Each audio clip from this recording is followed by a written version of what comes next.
Hello, we're back on the Virus channel, this time for another interview with Endie. And what's up? The first question is, what's your favorite fast food restaurant? Honestly, does Cane's count as fast food? I don't know what that is, I'll be honest.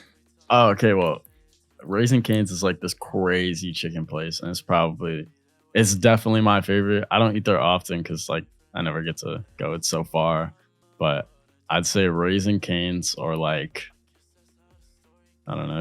Chick-fil-A kind of sucks. I'm not gonna lie. What? But dude, Chick-fil-A sucks. You cannot lie to me and say Chick-fil-A is like the best ever.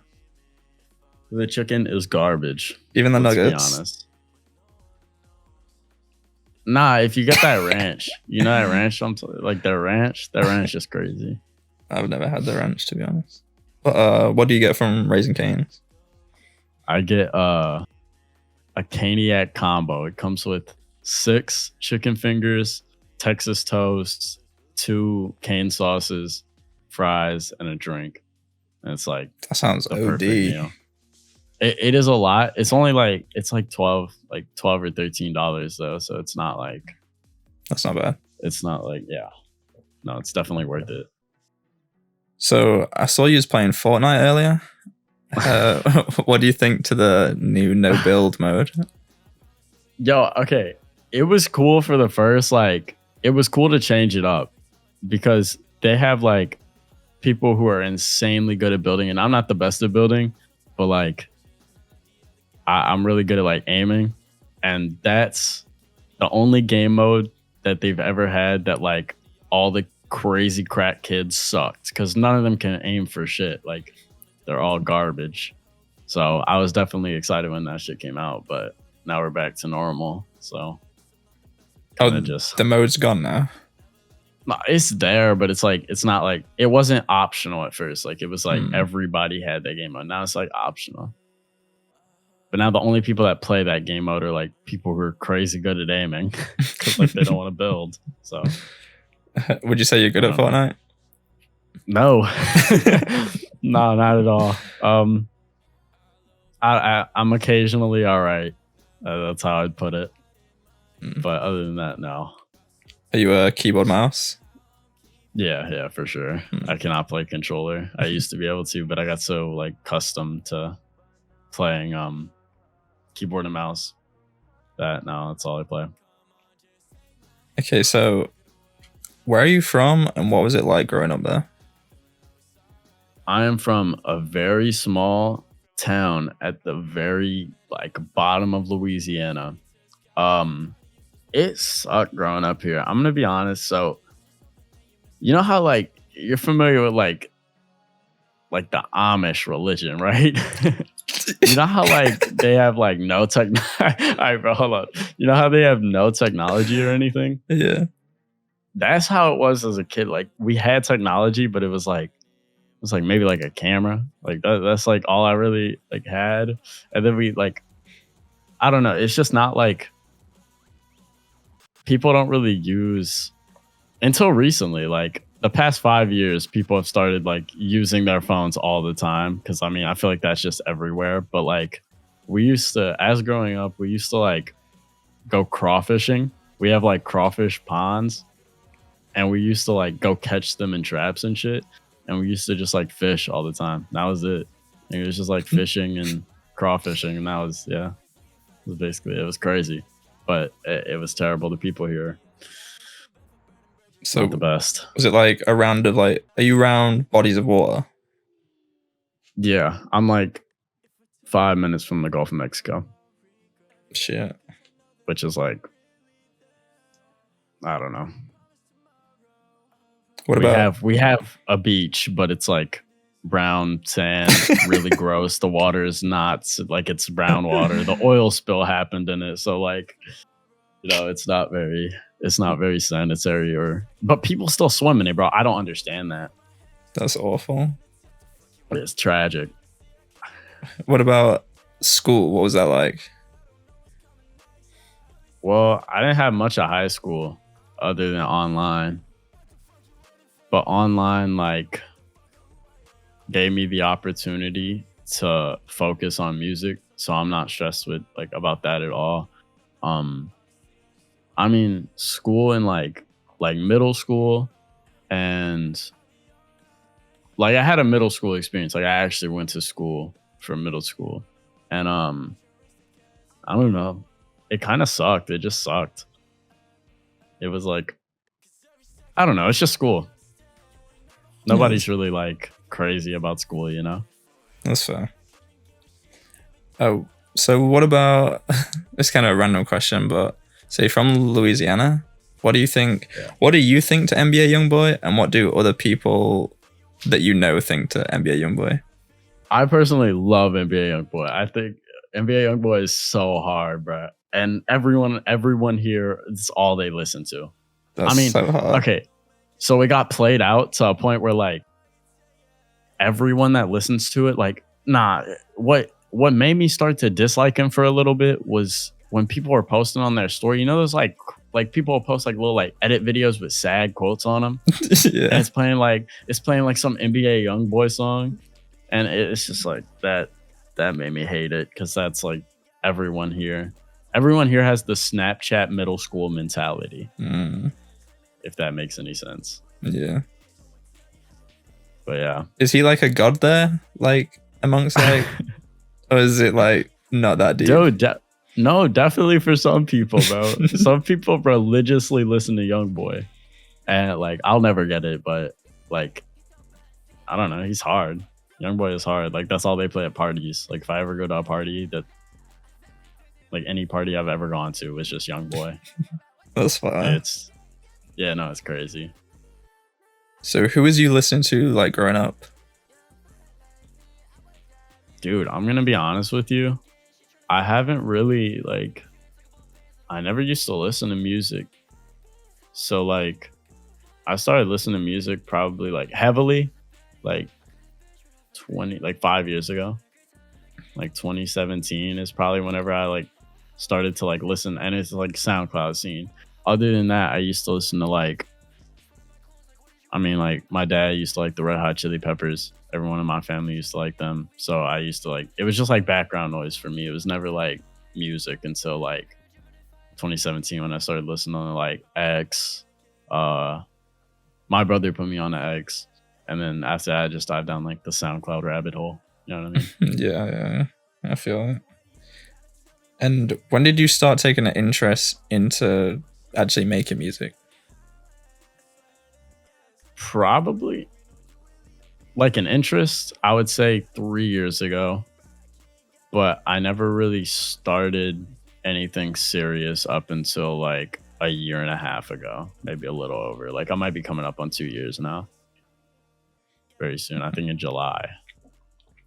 So I'm guessing if you didn't really listen to music that much, music wasn't always something you knew you wanted to do. Oh, not at all.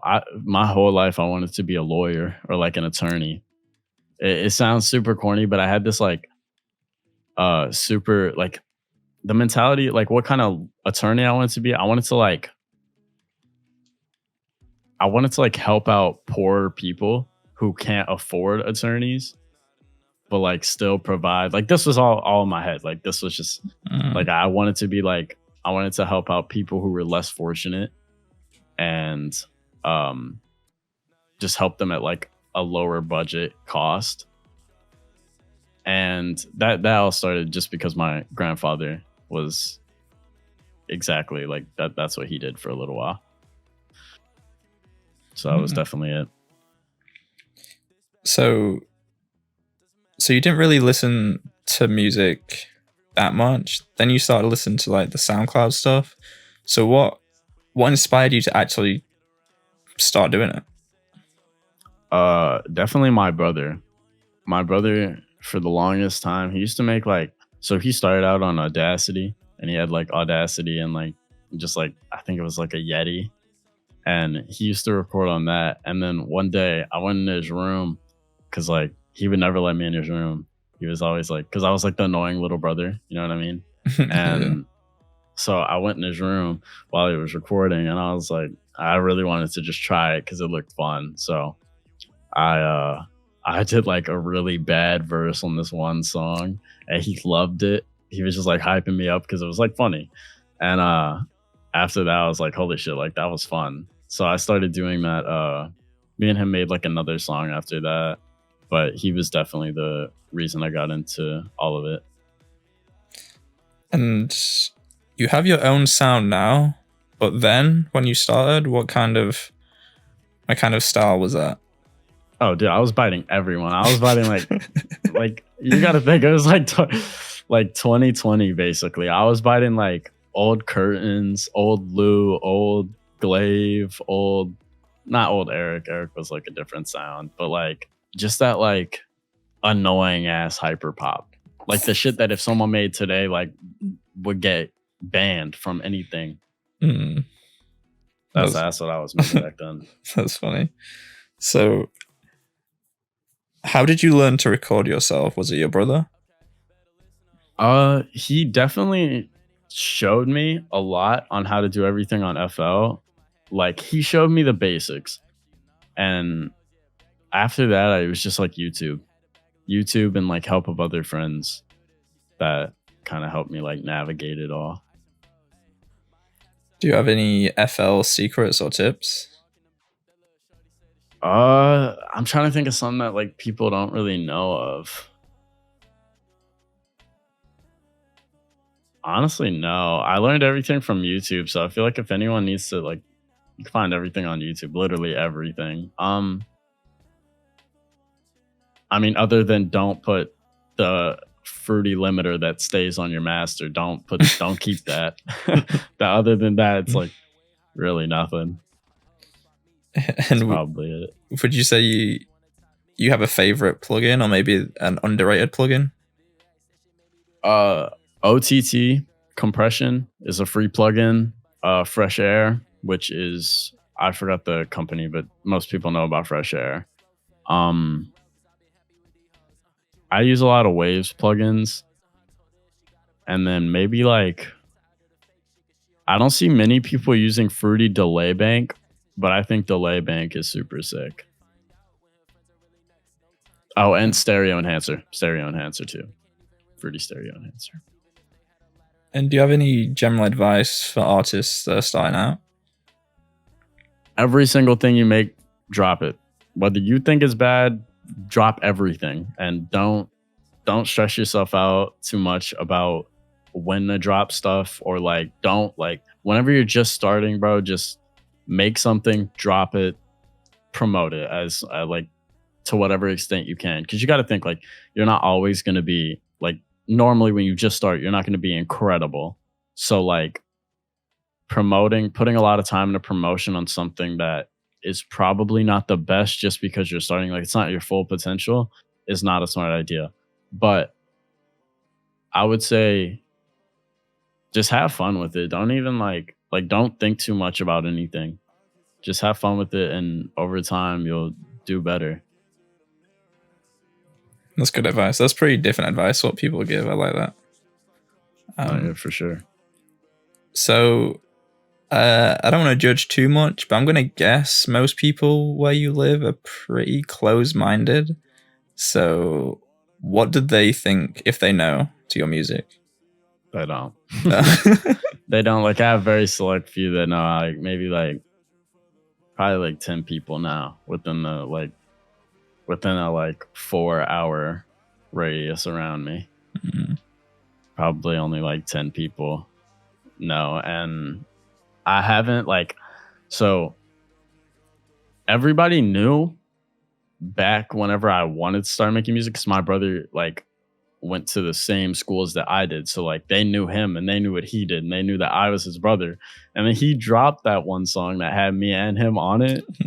and motherfuckers like, bro, clown the shit out of me. I was I was the laughing stock for a while. And it was the funniest thing ever. Like I never like took super harsh offense to it, because I don't really get like butthurt over stuff like that. I would just like laugh it off. It's nothing serious. But like once I started actually taking this shit seriously, I didn't tell anyone. I migrated, like I wanted to do like a stupid name back then. But I like, it was just like, it wasn't official. Like So once I made the change to Endie now, I kept everything a secret. And I also like sometimes I feel the need to just like post on my Snapchat whenever I do something like crazy, like if I'm in like LA doing something, just to like, you know, Yeah. just a little of that. I don't know. I don't know how else to put that. Yeah, that's fire. So I want to talk about your album, Dusk. Can you break that all down for me? Like, how did that come about?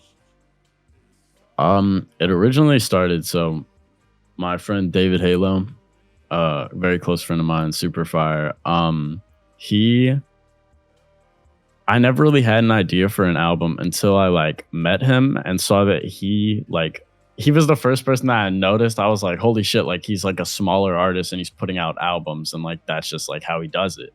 And I've always like that just I just really liked that. And that gave me the inspiration to not really like I didn't like build an album around I didn't build Dusk around one topic. Like it was just kind of like certain songs that were dropped or certain songs that were unreleased. I just kind of like put them together in an order that I thought fit. Or like I made like 2 songs that weren't like already made before the idea of an album came to me. But other than that, like I don't know, it was just I don't know, I just put it together and I was like, it's probably nicer for anyone to see that I have like a body of work instead of just singles all over the place. Like, you know what I mean? Like just like an album or like some sort of piece of work that I can show other than singles, which is the reason Dusk came to be. And what made you go with 7 songs? No idea. There was no background behind that. It was just like fuck it. This is all I have. And at one point, like at the end of that album, whenever I stopped, I made that last song for it. I was like, I tried to make another song, but I was like, all right, I can't fucking do this anymore. Like, I need a break. So I just left it at 7. So that kind of answers my next question. That was going to be, was there any songs that didn't make the album? There were, because I have I had unreleased that didn't make the album that like probably shouldn't have, and I'm glad I didn't. But like it's not like they're bad, it's just like songs that I didn't feel like fit the energy of the others. Like I kind of wanted it to somewhat seem like it was supposed to be a project instead of a mixtape. Was any of those songs later released or no? Or no, half of them were just deleted. Like sometimes I just impulsively get in my head and I'm like, all right, this shit gotta go. So I just start deleting everything, which is a very, very bad habit. But what about the features? What was your decision making on picking those? So David Halo, he was on 2004 Girl. The idea of that kind of song was his idea, and I had no idea that I could do that. And then we made that song together, and he's just like a super close friend of mine. I want the best for him. I want him to be put on super hard because he definitely deserves it. I chose Noah and Nero Noir because I had just met Nero and I thought he was super like good. And I was like, holy shit, we got to make some shit. So then we made that song. And then Noah is just always my go-to because he's incredibly talented as well. Wait, are there any other features on that? I don't think so. No, it's just 3. Wait, hold up. Is there? I believe there's only 3, but I'm going to double check really quick. Yeah, there was only 3. All right, sweet. Make sure I'm not crazy. Surrender is the biggest song on the album, right? Yeah. Can you talk about making that? Okay, so back to what I was saying about David Halo. He had a song called How to Surrender, and the original, like the beat for Surrender was supposed to be his part 2 for How to Surrender. It was supposed to be How to Surrender part 2. But then he sent it to me, and it also had production from one of our close friends named Ray. But that they sent me that beat, and I just kind of like, I was just in FL. I was like, no, no, no, no, no, like how everybody else does, and I thought of the hook, and I was like, I sent it back to him. He was like, holy shit, this is crazy. Like, we need to finish this. So we finished that, and then that was the first time that David, Halo, or Ray were even on my page, and that was just like, it was super fun to make. I love those guys to death, and we just all love the song, so decided to drop it. That's fire. What was the inspiration behind the cover art and the title? The Dusk? Yeah. The Dusk cover art. So the Dusk cover art, I think it was just shit post from my camera roll, honestly. Like I was like taking stupid pictures, and then I sent it to, once again, David Halo, and this motherfucker like tweaked it in Photoshop, and it came out super sick.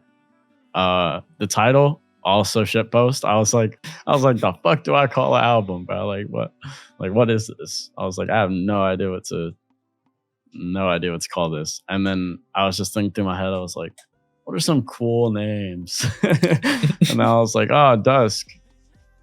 And the picture matched it, so like came out perfect. That album seems super well put together. Like, it just seems like it was put together, but like it really wasn't. It was just kind of like throwing stuff together, and I don't know. So the cover art came before the title? Yes. Okay, so I want to ask about your relationship with, is it Bixby and, is that how you pronounce their name? Bixby? Yeah. Bixby and Ronan. Wait, so is that where do you want me to? Is that how you it's pronounce Roan. It? Roan. Okay, like, my bad. Like as if, yeah. So where should I start? Do I start from the beginning? Yeah. It wasn't even that long ago. All right. The beginning, it was like July last year or like August last year. We were all like friends. So Bixby and Roan had been friends for the longest time. And I was friends with Britway, and Britway was friends with Bixby and Roan as well. And then one day we all just hopped in a live together, like on Instagram, and someone started throwing ass, bro. Like, it was the weirdest shit ever. But like, it was super funny. And it was like 3 a.m. We were all like, I had no idea who these kids were. Like, I had no idea who they were.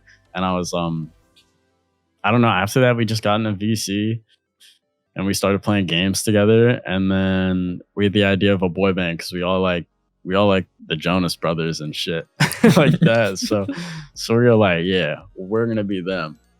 So that's kind of how that all came to be. And super great guys. So you only have 2 songs released with all 3 of you on, right? Yeah, only 2 as of now. Do you have all 3 of us? Do you have any unreleased with all 3? We have 1, I believe, only 1. We didn't like our friendship. It was more of a friendship other than like an artist, like kind of collaboration group. It was more of just like friends, and we like. So Roan's always super motivated to make music. Like, he's that motherfucker that makes like 12 songs a day. I'm like, I record all the time, but I don't like, I get in a burst where I just don't want to record all. And then Bixby barely records. He records only whenever he like really feels it. So it's like it's not always. So it was just like the work ethic was a little weird. So that's why we only have 3 songs. I believe we were in person for all but 1 whenever we recorded them. Oh, that's fire. Yeah. Where was that you recorded those? We gatekeep the fuck out of this studio, so no one ever knows where it is, but it's somewhere near LA. It's like our go-to because no one's ever there, but it's like the nicest studio ever. And the other one was a B&B that we had got the first time we ever met, or maybe not the first, maybe the second time we ever met. We got a B&B that was like, it was previously a movie studio, so it had like a bunch of sets, or maybe like a porn studio, we don't know. it was like a big warehouse with a bunch of sets, and that's like, it had like 1 bed, like no 2 beds, and that's where we like filmed the Throw Your Life Away video too. So we recorded there with Recycle Bin with us, so it was like all of us together at that time. It was super sick.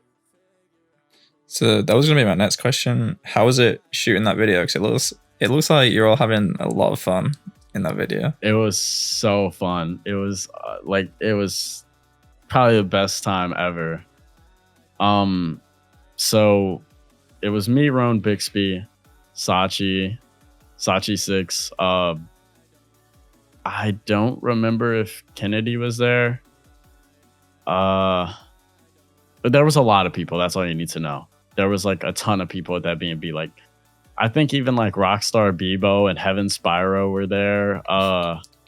It was just a ton of people, and we were like, fuck it, we want to film. Like, we wanted to film, and this was like the perfect spot to film because it was just like it was a bunch of sets. So that's what we did, and then yeah, no, that was it. It was so fun.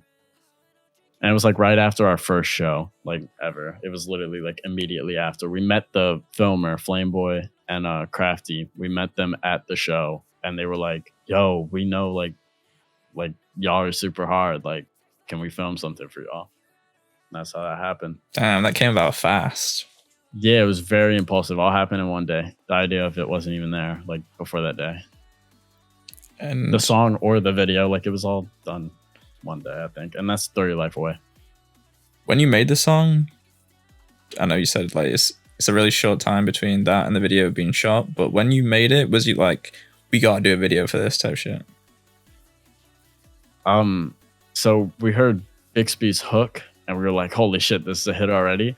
Then Roan recorded and we were like, damn, this is crazy. And I couldn't record because I have like a nerve, like I was just like nervous for like one of the first times I met these guys, and I like just recording in person was a little weird.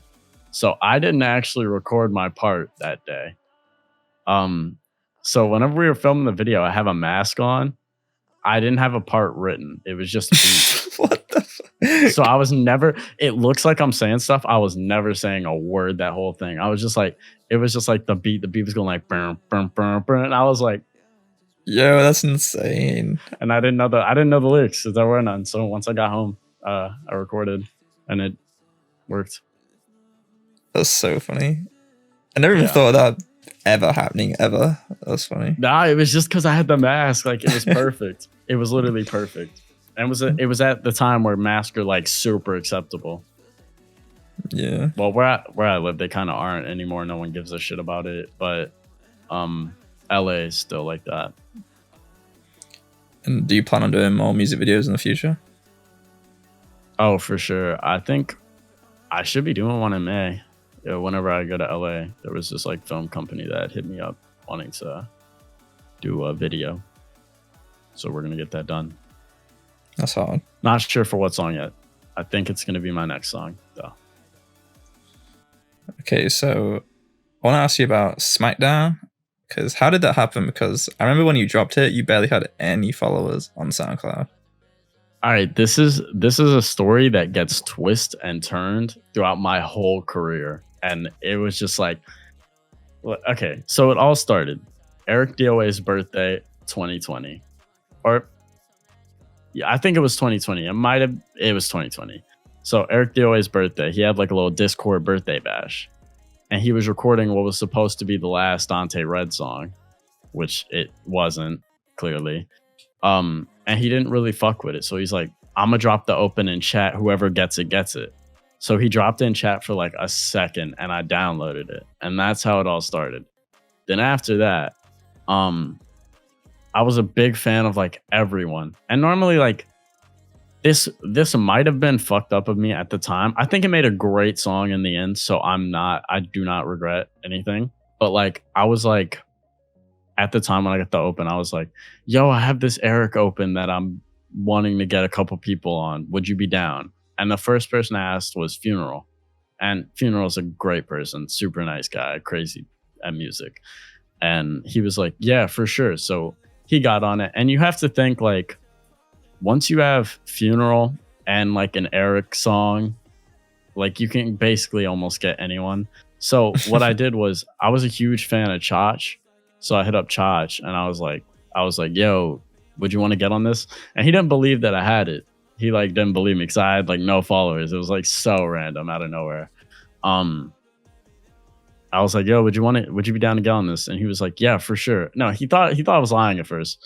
So I sent him proof that I had it, and he's like, "How'd you get it?" Like he was like investigating, and I was like, dude, I know it seems super sketchy, but it was like I got it from his birthday bash. He dropped it in the chat, and then after that, I was like, I'm not really sure who else to send it to, and Chosh was like, I could send it to Black Winter Wells, and I was like, all right, that works, because I knew who Wells was, and I was like, Wells is hard. I was like a mega fan of everyone like in the scene, like all the bigger names. I was like die hard.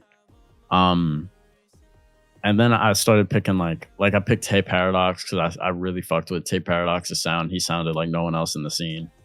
Then I sent it to Midwest, and like you got to think after it's a song with Eric, Funeral, Chotch, Black Winter Wells, Tay Paradox. Like you can get anyone in the scene at that point. So I was like, I asked Midwest. Midwest wasn't nearly as big as he was now. Super nice guy too.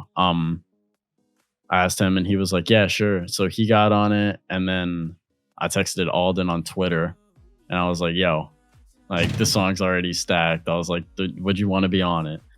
And he was like, yeah, sure, send it. So, and then Kamo last second I sent it to Kamo because Kamo's super hard too. And that's how that song came to be. It was really just like I asked everyone was super nice because like I don't know, there's no like everyone was just super nice and like okay with getting on it, which was, I don't know, very big blessing. I wouldn't be here today without any of them, and I really appreciate them all. And how long would you say it took from when Funeral got on it to when Kamo got on it, the last person? A month, probably, like, yeah, around a month, because I remember the last person to get on it actually was Black Winter Wells, but I'm sure Wells was busy, so like it took Wells a long time, but I completely understand. But it only took like a month. It wasn't as long as I thought it was going to be. Everyone did their stuff pretty fast. I bet at that time, like 2 weeks in, when you had a few people on it, I bet you was dying to drop it at that point. Dude, I was the whole time I was like shitting my pants, shaking. I was like, dude, what the fuck? Like I was super fans of these people, and now like I have a song with them. I was just like, best feeling ever. Yeah. So I guess you worked with all those people, but how did you originally get introduced to the scene as a whole? Oh, like my persona, like myself, or like how did I like find out about the scene, find out about the music? Yourself. Yeah, yourself. I think it was really just like connecting with friends. It was like friends through friends through friends through friends all the way to where I am now. It's always just been like, so I started off originally with a group of friends who were more in like the emo rap scene, and then I met Bertway through them. Like Bertway's like one of my day ones in this music shit, so I met Bertway through all of them, and then Bertway started making like kind of hyper pop-ish shit, and I was like that seems so sick. And then I dropped my first like official like a really annoying hyper pop song, and out of nowhere Glaive and Curtains both found it at the same time and like commented, liked, reposted, and everything. And I think that's how like it's all started with like the fan base, I guess. But it was always through friends just like showing me new shit, and I was always like, oh my god, this is incredible. And what year was this? 2020. Is there anything? No, go ahead. What? It was like, it was just like earlier 2020. I'd say like probably like May or June 2020 is when this all started. And is there anything you miss about the scene from then? Like the scene, like the hyperpop scene, anything I miss from back then? Yeah. Like to now? Yeah. Everything, dude. Everything. It was never toxic at that time. It seemed like a good idea, and now it's just like people hating on each other constantly, and like there's a lot of jealousy that happens, and it's just, I don't know, it's super like, I don't know, it's sad to see because the scene used to be like super wholesome and like welcoming. Now people are scared to say anything about themselves online because they're evil motherfuckers on the internet, you know? I'm guessing you're going to say no, but do you think hyperpop is in a good place right now? Hell no.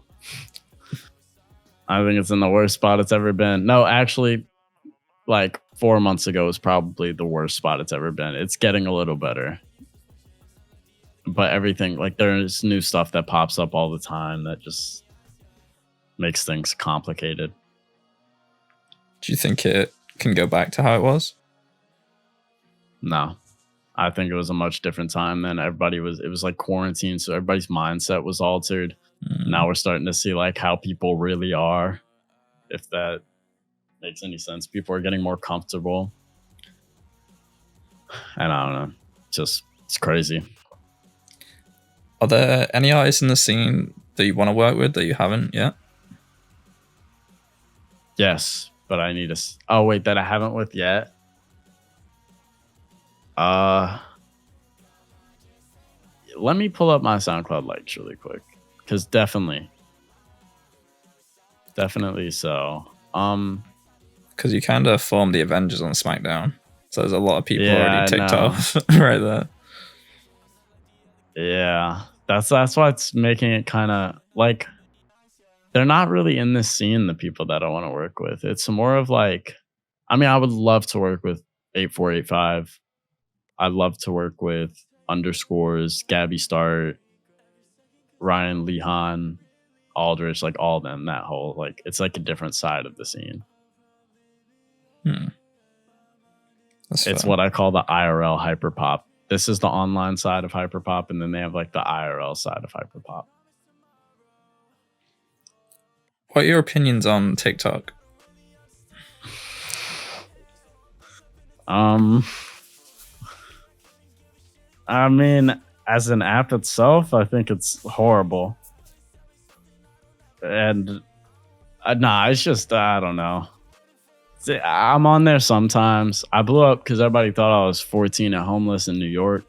Because me and, once again, David Halo made that shit while we were together in New York. And that shit got like 1 million. Now I got like 20K followers. So like, it's super dodgy. I think it could be a great way for artists to promote themselves. But it's also like, if you don't do well on it and you're promoting yourself, you look dumb. And I feel like that's kind of where I am right now. Like, I have 20K followers, but TikTok's so weird, dude. It's like, seems quite random from what I know. Like what blows up and what doesn't. There's strategy to it, but at the end of the day, it all comes down to like, what's the stupidest shit on the app, and how are we gonna make this shit get millions? Like, I feel like it's almost like it's kind of a good way for artists to blow up, but then you just become categorized as like a TikTok rapper or like a TikTok artist, and that's not really it's not really a great look, you know? Would you have any TikTok tips or advice on how to grow or how to market yourself? Don't do what I did. Don't try to blow up off something and then work it back into music, because I blew up off something. It was just like a stupid joke me and my friend made. And now everything that I make towards music on TikTok does not get pushed to my audience because it's not what I originally blew up on. So if you're going to go to TikTok and try to do music, first, I'd say figure out something that you think is appealing to everyone, not just like someone in your specific like niche, like hyperpop. I would say like try to branch out. Like, I'm trying to think of a good example. They have this one dude on TikTok that's blowing up because he made a song that says like, that boy is a goofy, he's a Richard, and like it makes no sense. It makes absolutely no sense, but like it's funny, so motherfuckers are like will like flock to that. So I feel like you need to have something that's like widely appealing to everyone other than just like a certain niche. But then again, it is also random. It's RNG and it's strategy at the same time. So, That's that's that's probably the best thing I could say. And excluding fishing or being a lawyer, if you didn't make music, what do you think your main hobby or passion would be? I'm drawing a blank. I don't know, dude. I'm scared. This shit don't work out. I'm done. Like, I'm done for it. What do you like to do outside of music then in your free time?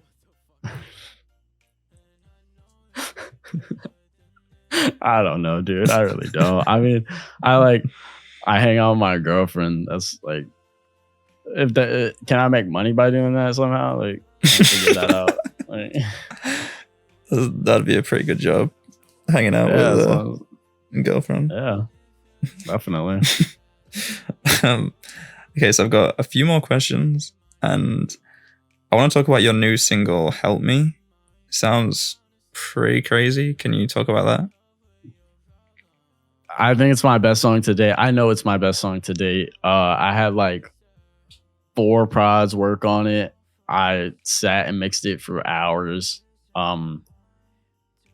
It's incredible. Joshua killed it. Charming killed it. Like, everyone just absolutely killed it. And I think the song is super good, and I think it will do well because I think the way I've been pushing it has definitely been the smarter way to push it. I've been pushing it every so often, but I push it hard as fuck when I do. And how long would you say that took to finish? Probably like 5 days. It's probably like, and that's like long for what I normally do. I don't normally spend that much time on music, but that song definitely took like 5. Well, with Joshua making the beat and everything, it probably took like a week and a half to 2 weeks because I have Charming doing live drums and bass, and then I have Joshua doing like drum, like more drums, but it's like just like like drum kit drums. And then Joshua did the guitar, or no, City Boy did the guitar, and then Joshua did like some add-ons to the guitar. And I don't know, it's super complex and simple at the same time. So I think it will be very appealing, and it's super catchy. How long would you say it usually takes you to make a song? If 5 days is a long time. Like a day at most. Normally when I sit down and make a song, like I finish it that day. If not, like within 3 hours. So it's, I don't know.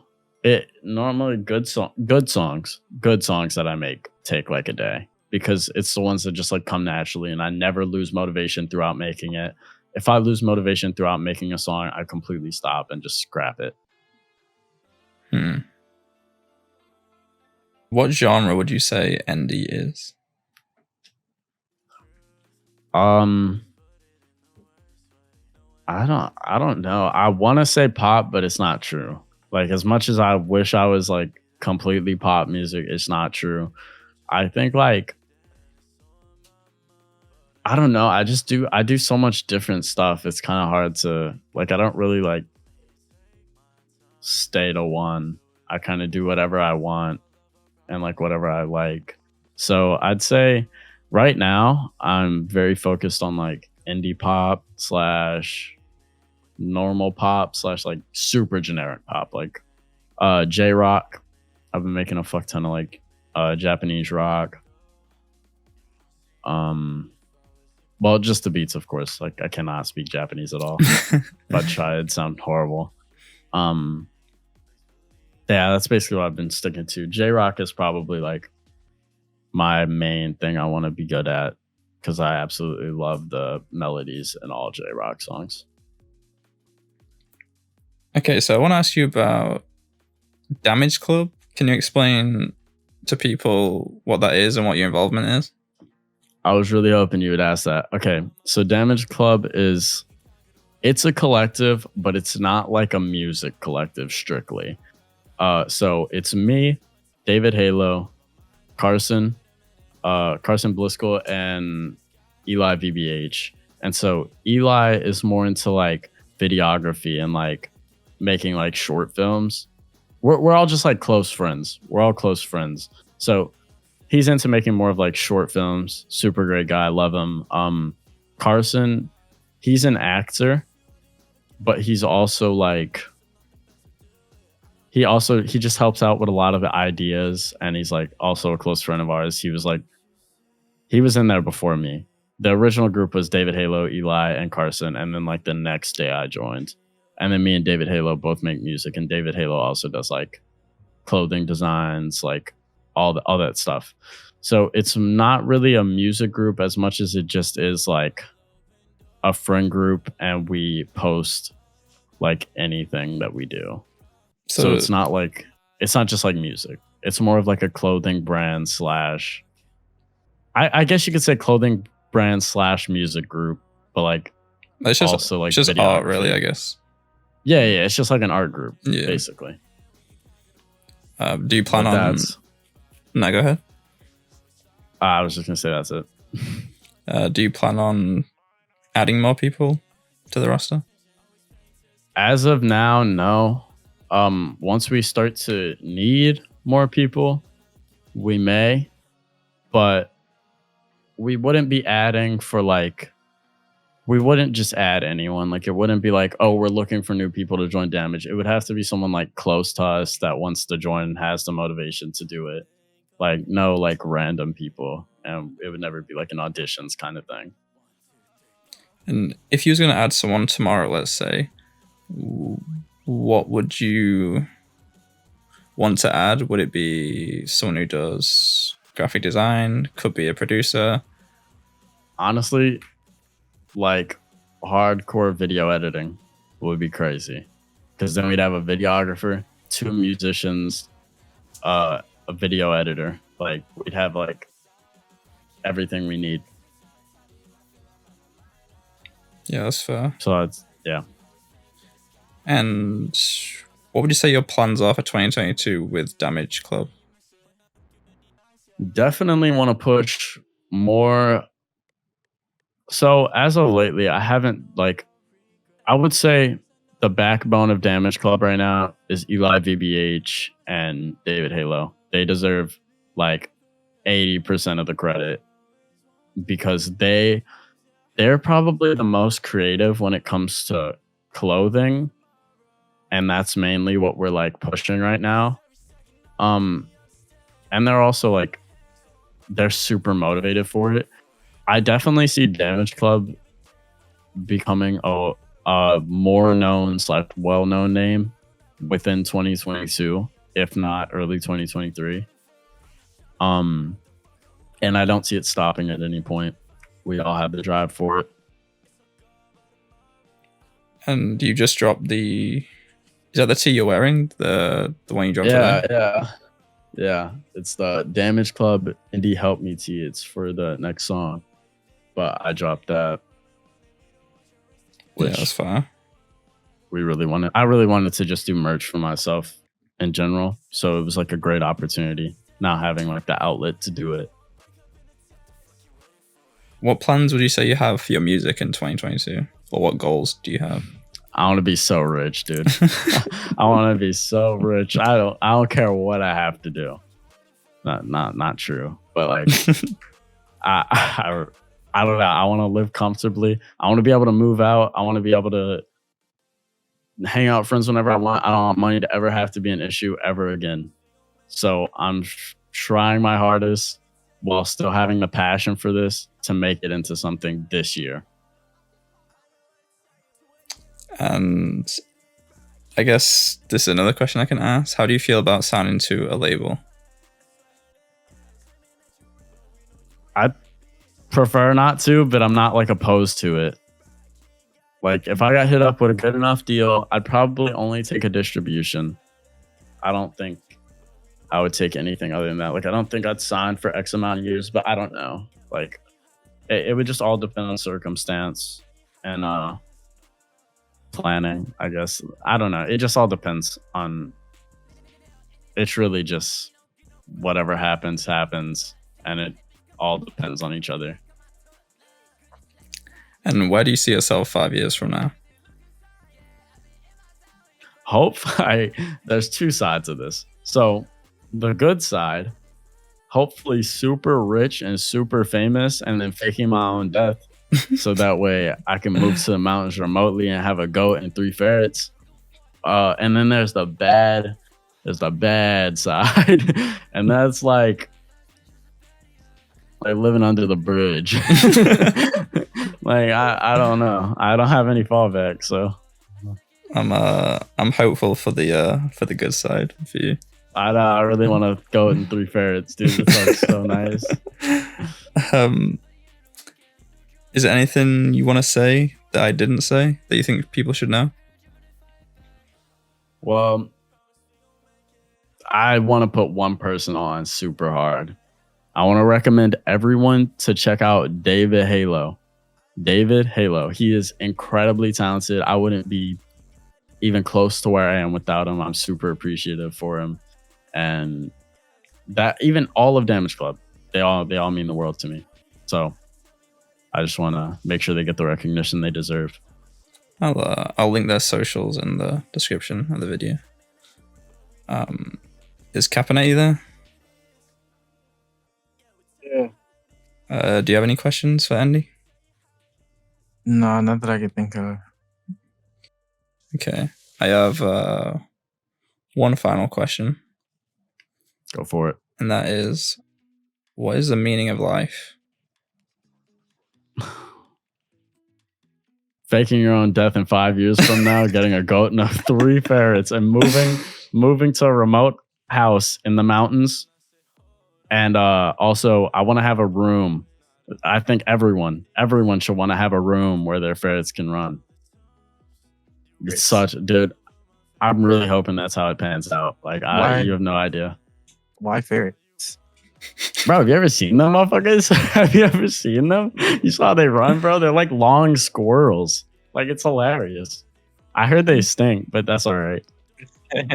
That's such an American animal to say, a ferret. I feel like I've never seen a ferret in my life. Yeah, I know. That's what I'm saying. My ex's roommate had a ferret, and like it was like, touch it, and I was like, nah. I was like, I'm good. I was like, I'm good. I used to want road runners, but I recently found out that it's illegal to have them. So I had to let all of mine go. I didn't even know that was real. I'm not gonna lie. Nah, they are real. They are real. It's crazy. It's crazy, and they're just like the cartoons, bro. There's no way. I'm gonna Google after this. But, definitely. Yes. Wait for a second. So I didn't hear all the questions. Did you give like the backstory on like your name already? Oh no, I didn't. Yeah, go ahead. Wait, Caponeti, do you know the backstory on my name? No, I don't. All right, I was wondering. I didn't know if you like just wanted me to say it. So basically, there was this trip I took, and I met this girl named Endie, and she turned out to be a very tragic person. So I took her name. That's kind of fun.